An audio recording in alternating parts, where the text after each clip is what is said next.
I think it's totally irresponsible of public figures and especially party leaders and our own Prime Minister and Foreign Secretary to bandish these words about people like us who don't agree with their kind of politics, calling us far-right, fascists and racists. Now, I'm old enough to have had parents who lived through the war. My dad served in the army as a tank driver, and what was he doing? He was fighting fascism in Europe. It was Europe that succumbed to fascism, not Great Britain. We sorted it out along with the Allies. And the fascists were the people under the regime of the Nazi Party by Germany's Adolf Hitler.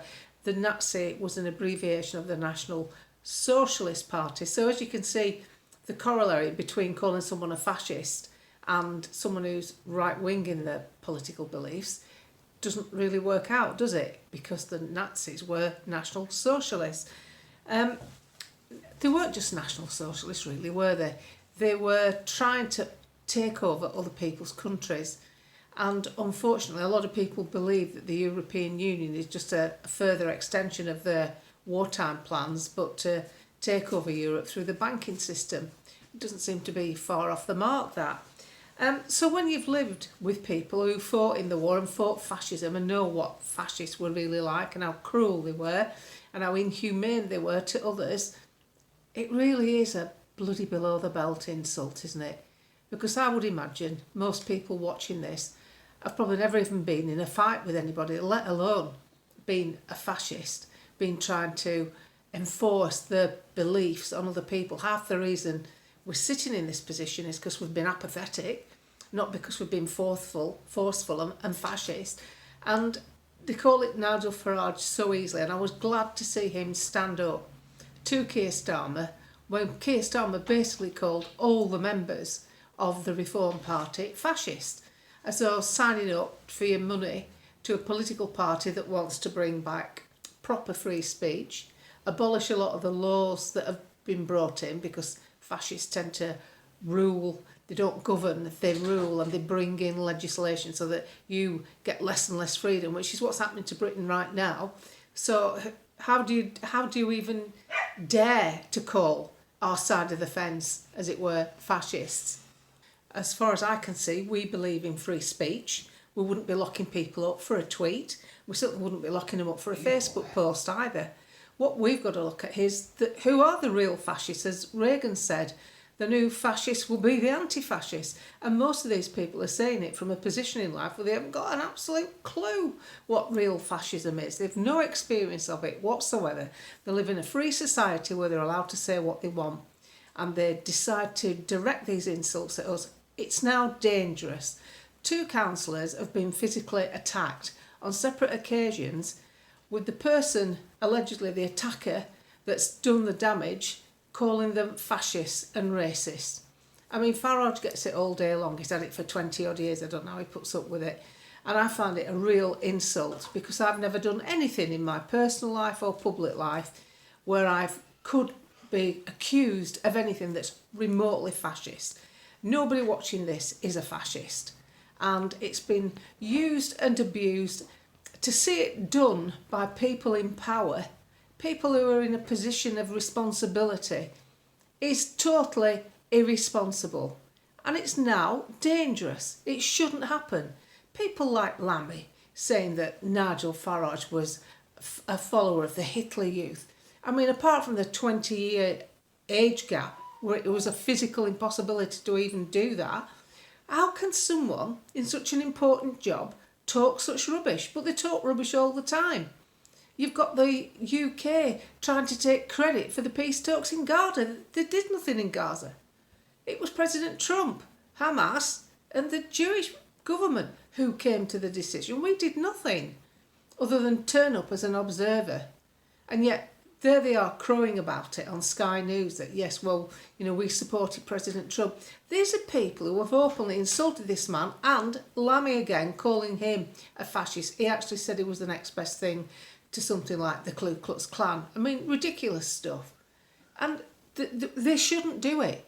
This should stop. Ed Davey does it. I'm sick of seeing it, because nobody I know from any of the spectrums that I deal with should be called fascist in this day and age in this country. We want free speech, we want free markets, we want a freer country, less legislation. Fascism itself can only rule by extensive legislation where they keep increasing laws and creating more laws. Nobody I know supports that. There's no, and where is the place that supports all that? Closest to home. Where do you think that is? It's the European Union. Look how many countries are disgruntled with it. And they want open borders. And what does that suit? It doesn't suit us. It certainly hasn't suited Europe. It certainly brought an array of problems from human trafficking, drug smuggling, crime, people who have no intention of fitting in with the countries that they adopt. They're not coming here in the main to integrate and live alongside us. In a lot of places they're colonising. They're creating their own communities with their own languages, their own laws, their own retrospective legislation that isn't even compatible with our own, and we're supposed to sit here like sitting ducks and put up with it. Well, the good news is people aren't putting up with it, and more people are talking about it. And Keir Starmer is getting hot. You only see a man do that in a suit, moving his collar because they're getting hot under the collar. Keir Starmer is in that position right now, and it's highly likely there'll be an early general election because the Labour Party cannot go on with this utter insanity of extensive legislation, price increases. There's an article today, 98% of these new builds and houses that have to have this particular installation have failed. Now Miliband's getting the blame for this, rightly so, because he's continued it and grown it. But the failed legislation that's led to this, I'm going to read you out what it says on Sky, I think it's Sky News, the site. It's unbelievable. It started by the Tory party in 2022. Thousands of homes fitted with insulation under a flagship government scheme now need major remedial work or risk damp and mould. The public spending watchdog has warned. A damning report of the National Audit Office said clear failures in the Energy Company Obligation ECO have to be tackled to stop fuel poverty and pollution, and it's led to low quality insulation and even potential fraud. We're talking multi-millions here.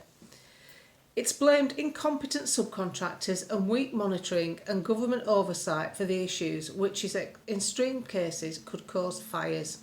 Fuel poverty campaigners warned that the system had let cowboys through the front door, explaining it must be fixed to bring down energy bills and keep people safe. That was started with the Tories. Ed Miliband's continued it on. It's crippling us living like this, using alternative energy that's overpriced. Why are we paying 4 times more than other countries? Our business is supposed to survive.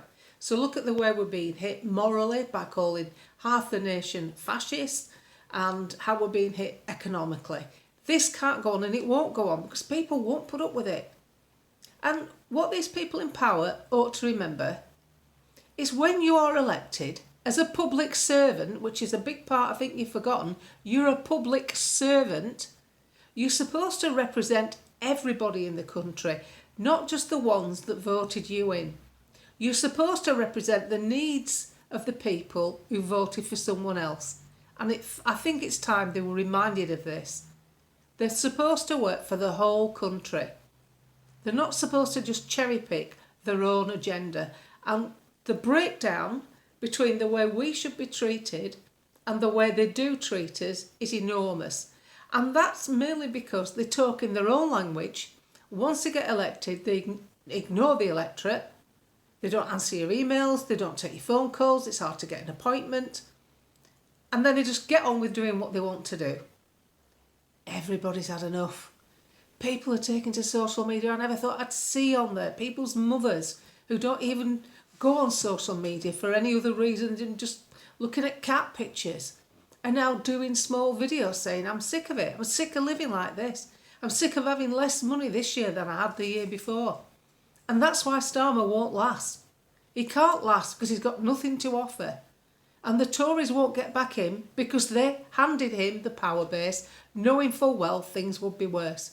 It's time this government and its spokespeople like Lammy, the front ministers and other MPs realise you're there to serve everyone in your constituency, not just the ones that voted you in.